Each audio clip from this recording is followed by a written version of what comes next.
Hamdan wa syukran lillahi jalla wa ala wa huwal mustahibu wahdah. Nahmaduhu wa nasta'inuhu wa nastaghfiruh. Wa na'udzu billahi min syururi anfusina wa sayyiati a'malina. May yahdihillahu fala mudilla lahu wa may yudlil fala hadiya lahu. Asyhadu an la ilaha illallah wahdahu la syarika lahu wa asyhadu anna sayyidana wa nabiyyana Muhammadan abduhu wa rasuluhu wa ba'd. Fawasikum wa nafsi bitaqullah ittaqullaha haqqa tuqatih wa la tamutunna illa wa antum muslimun. Puji syukur kita panjatkan kepada Allah Subhanahu wa taala pada pagi hari yang insyaallah barokah,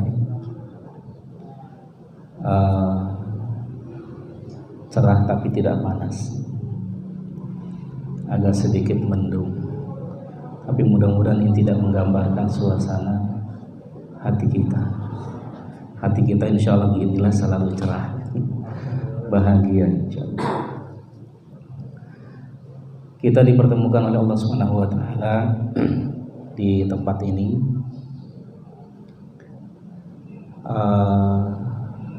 dengan segenap nikmat Allah memberikan kepada kita semua. Nikmat iman, nikmat Islam, sehat, kesempatan, dijaga, dipelihara dan dijauhkan setiap kita dari segala bahaya.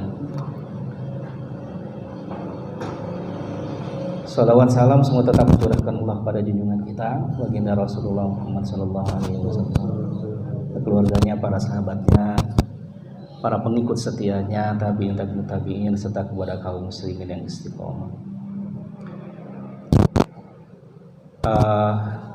Saya panggil apa ini? Ikhwati fillah. Ikhwati fillah. Ya. Bapak dan ibu-ibu, teman-teman yang muliakan Allah Subhanahu wa taala.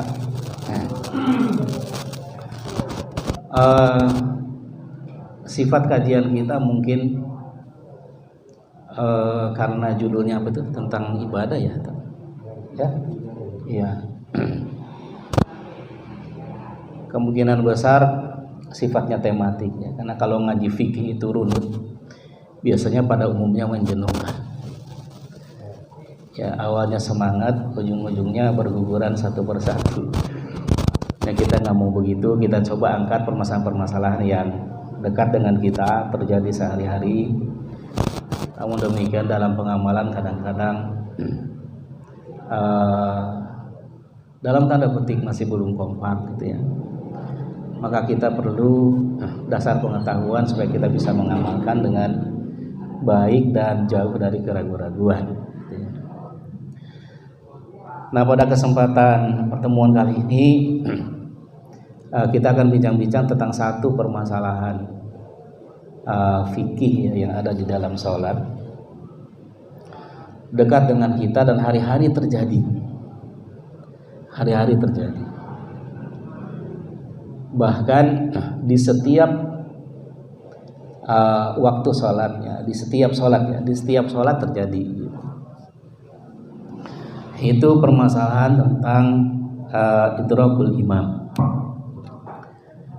Idrakul imam itu kalau arti tekstualnya itu mendapati imam.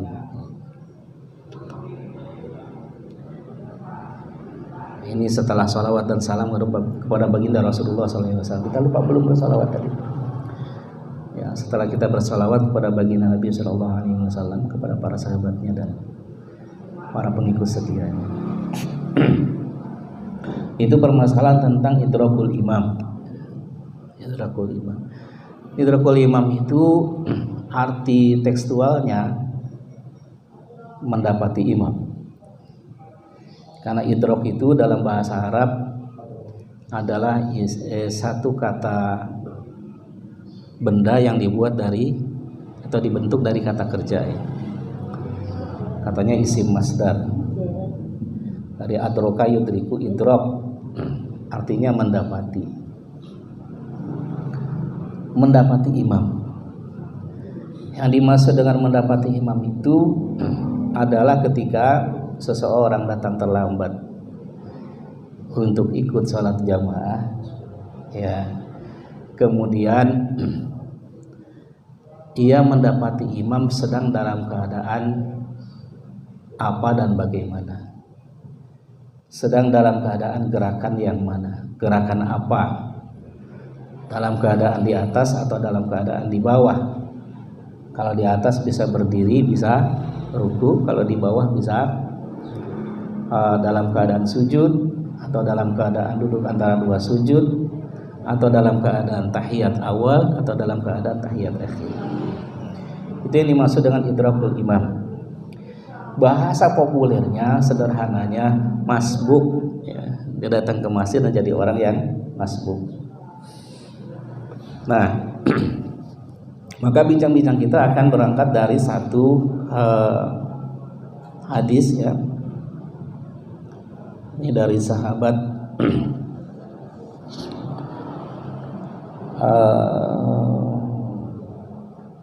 Abu Hurairah radhiyallahu anhu.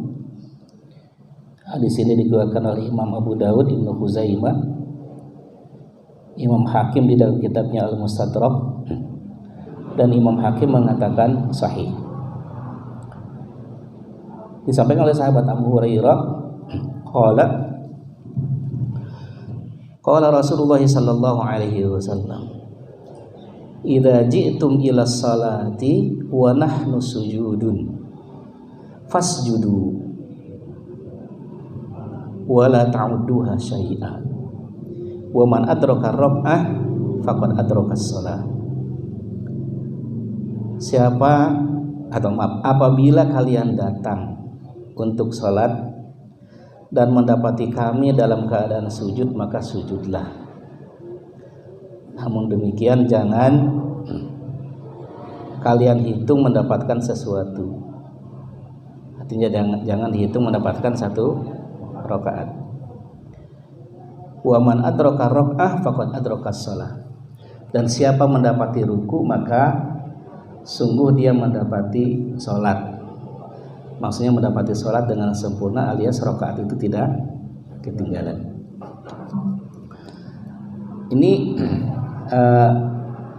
Ini satu di antara sekian banyak hadis yang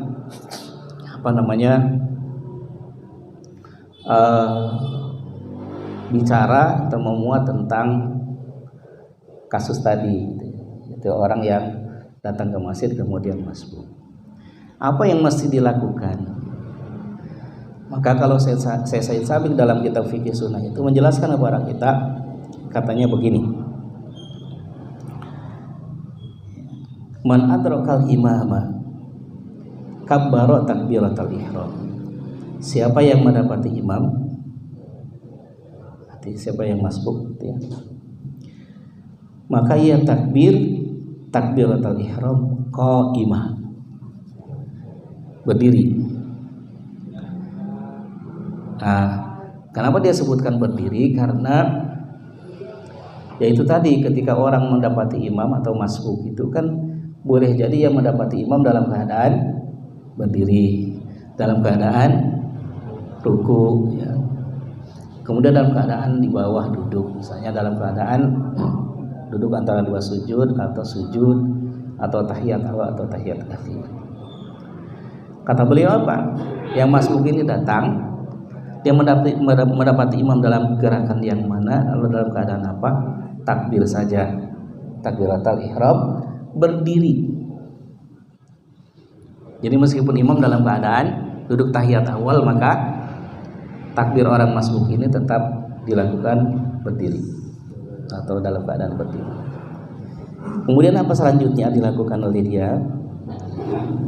Wa dakhala ma'ahu 'alal halatil lati huwa 'alaiha. Kemudian ia masuk bergabung dengan imam dalam keadaan dia sedang apa gitu. Kalau dia dalam keadaan apa namanya ruku, langsung ikut ruku. Kalau dalam keadaan duduk antara dua sujud, dia langsung duduk di antara dua sujud, seperti itu. Wala ya'tamidu bi raq'ah. Dan jangan dia hitung mendapatkan satu rakaat hatta yudrika ruku'aha, sehingga ia mendapati ruku bersama imam.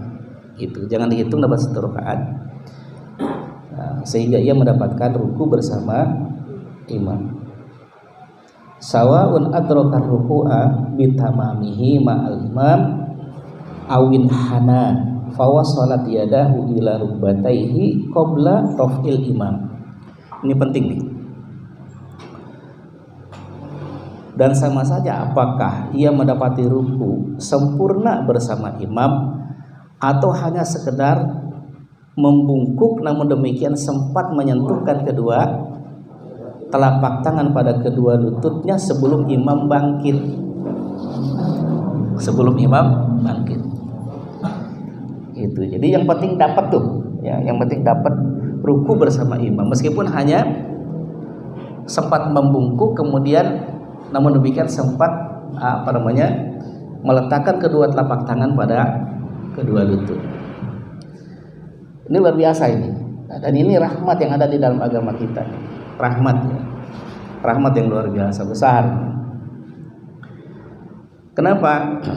Karena kalau bicara tentang satu rakaat itu ada satu hal yang tidak boleh dilupakan oleh kita, yaitu kewajiban membaca surat Al-Fatihah.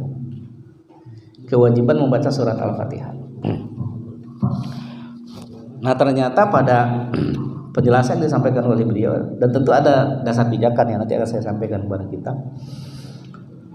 Ini hanya mendapatkan ruku, otomatis tidak mendapatkan surat Al-Fatihah. Padahal surat Al-Fatihah hukumnya wajib dibaca. Dihitung mendapatkan rakaat itu. Bukan hanya sekedar dikatakan mendapatkan rakaat itu karena mendapati rukunya bersama imam dengan sempurna, tapi hanya sekedar membungkuk kemudian dan hanya sekedar sempat meletakkan kedua telapak tangan pada kedua lutut. Otomatis ada rahmat yang lain. Kan berarti nggak sempat baca. Bacaan apa? Bacaan rukunya. Tapi dihitung mendapatkan satu rakaat. Nah, ini penting kita ketahui karena memang disebutkan pada riwayat yang lain, ya, ada satu riwayat sahih, ya, satu peristiwa terjadi. Ini pengalaman pribadi sahabat Abu Bakar radhiyallahu anhu. Disebutkan begini.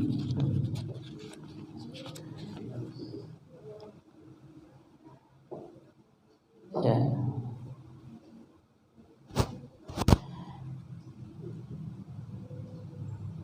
Berbunyi pada riwayat ini.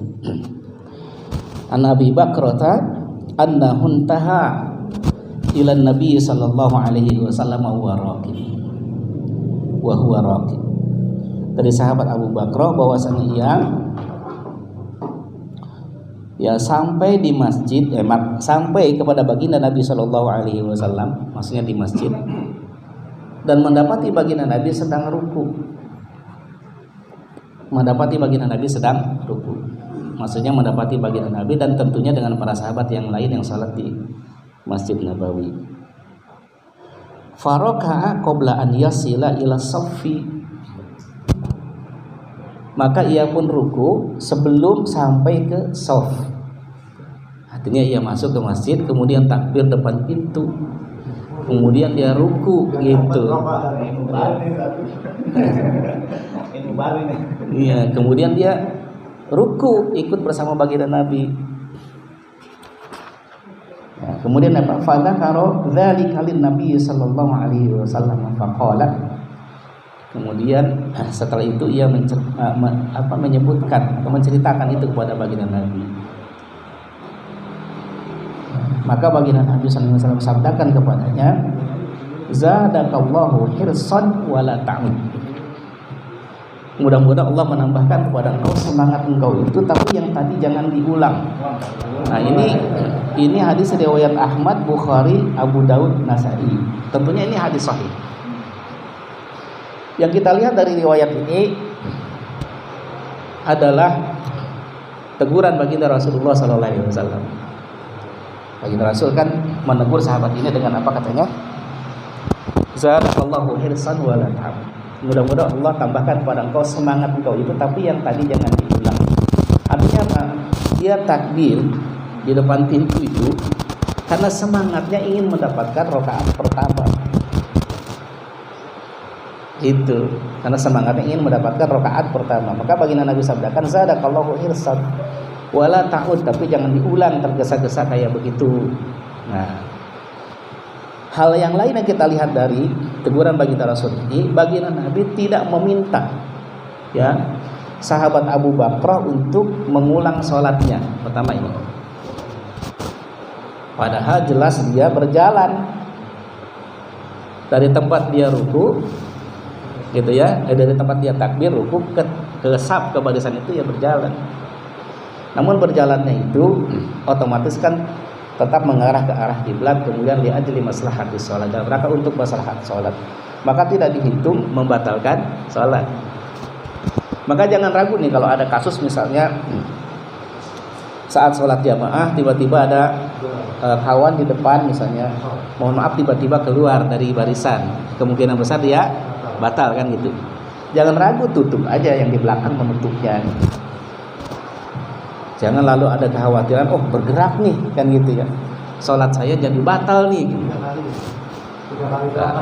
Iya, tutup saja.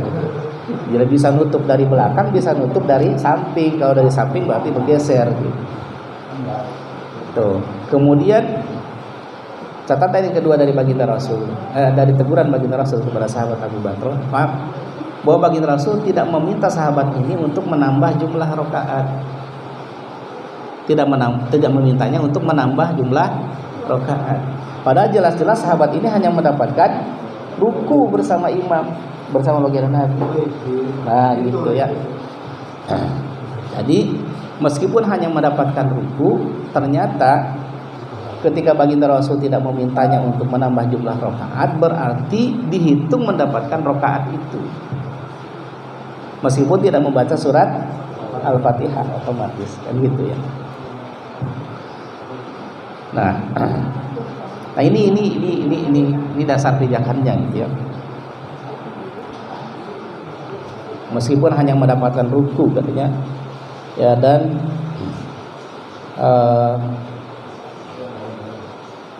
meskipun tidak disebutkan di dalam riwayat itu bahwa sahabat Abu Bakar itu dapat ruku sempurna atau hanya dapat ruku seperti dalam penjelasan dari Said Sabiq. Ya. Kemudian selanjutnya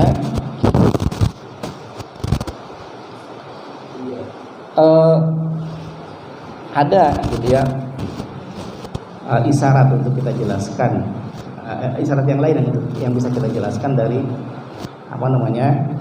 hadis ini, yaitu tentang bahwa ketika disebutkan oleh baginda Rasulullah SAW, ya, idza ji'tum ila salati wa nahnu sujudun fasjudu wa la ta'udduha syai'an. Wa nahnu sujudun fasjudu, dan kami sedang sujud maka sujudlah. Ini ada isyarat memang perintah mengikuti gerakan imam. Ada isyarat perintah mengikuti gerakan. Dan memang iya gitu. Seseorang ketika sudah masuk dalam sholat jamaah bersama dengan imam, maka aturan sholat jamaah itu berlaku, ya, termasuk kepada orang yang masbuk, Kenapa ini ingin saya sampaikan kepada kita? Karena ada sebagian orang yang, mohon maaf dalam tanda petik, galau, ya, ketika menjadi orang yang masbuk itu dalam sholat. Galau di posisi yang mana begitu? Yang tertinggal. Nah itu duduknya kayak apa itu? Duduknya makmum itu apakah harus sama dengan duduknya imam? Kan imam dan yang lain itu duduknya berarti tawarruk. Sedangkan dia kan ini mau bangkit setelah duduk ini. Apakah duduknya iftiros atau duduknya tawarruk? Itu. Nah sebagian orang kan ada yang galon. Nah ini harus dijelaskan oleh kita. Nah sebelumnya perlu kita jelaskan mungkin ya, duduk iftiros itu apa, kemudian duduk tawarruk itu apa. Kita lihat hadis aja lah ya.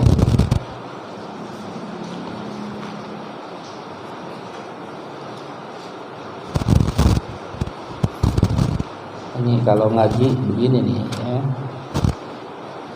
Ngajinya nyontek.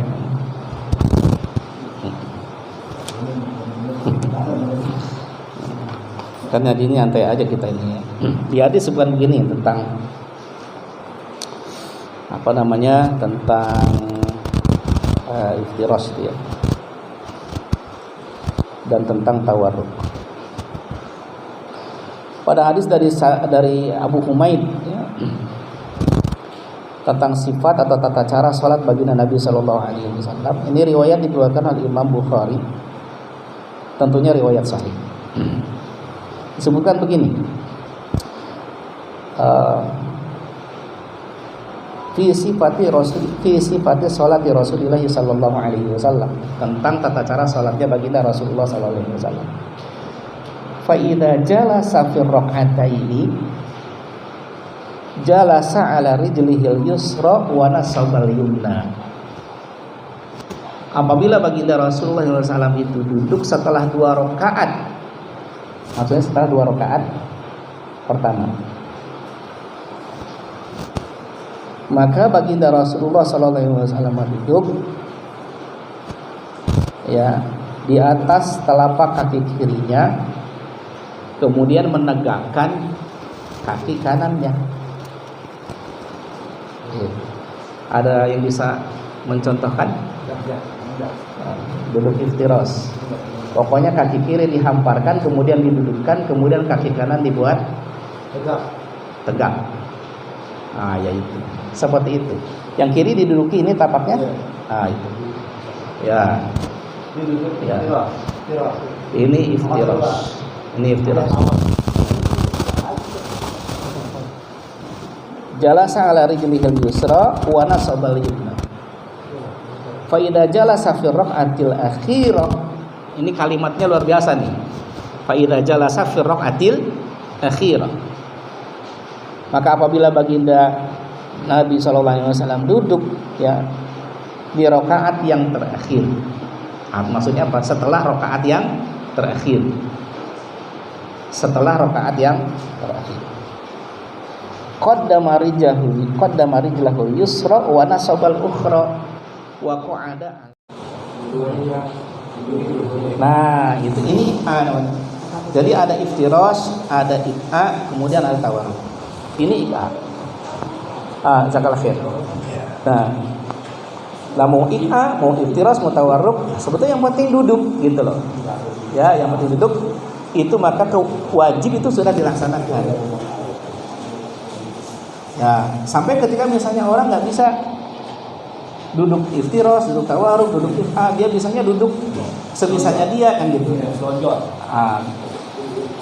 Ya sudah duduk ya sudah terpenuhi kewajibannya. Jadi yang tadi itu bicara tentang sunanul sholat, tentang afdholiyah, tentang keutamaan di dalam sholat. Atau mengambil keutamaan di dalam sholat, atau mengambil yang utama di dalam sholat. Sunah-sunah sholat itu diambil. Apakah penting? Oh penting.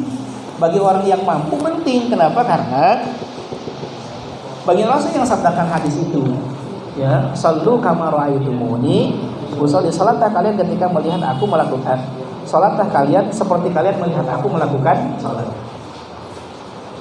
Jadi harus sapu bersih tuh rukun, syarat rukun, fardu dan sunah-sunahnya itu harus dipenuhi seluruhnya. Idealnya begitu. Namun demikian, ketika tidak bisa mengambil seluruhnya ya, karena keterbatasan pengetahuan atau karena kondisi fisik gitu ya. Nah, selama yang wajib-wajibnya itu terpenuhi, sah sholatnya. Ya, selama yang wajib-wajibnya itu terpenuhi, sholatnya itu sah. Sah. Gitu. Jadi meskipun duduknya iftiros nggak ada masalah gitu, palingnya meskipun setelah itu dia salam gitu, nggak ada masalah. Artinya sah sholatnya. Hanya saja yang dijelaskan di dalam dalil, kalau duduk tahiyat awal itu iftiros, kalau duduk tahiyat akhir itu tawadhu. Gitu ya. Tanpa rasa hormat kepada teman-teman yang berpendapat bahwa kalau sholat 2 rakaat maka duduk tahiyat akhir kan, dan itu iftiros. Nah, Syekh Albani juga menjelaskan demikian dalam video sifat salat Nabi. Assalamualaikum warahmatullahi wabarakatuh. Waalaikumsalam. Tadi berkaitan juga dengan tawaf dan istirahat. Tadi kan kalau Pak Mufti berkaitan dengan makruh ya.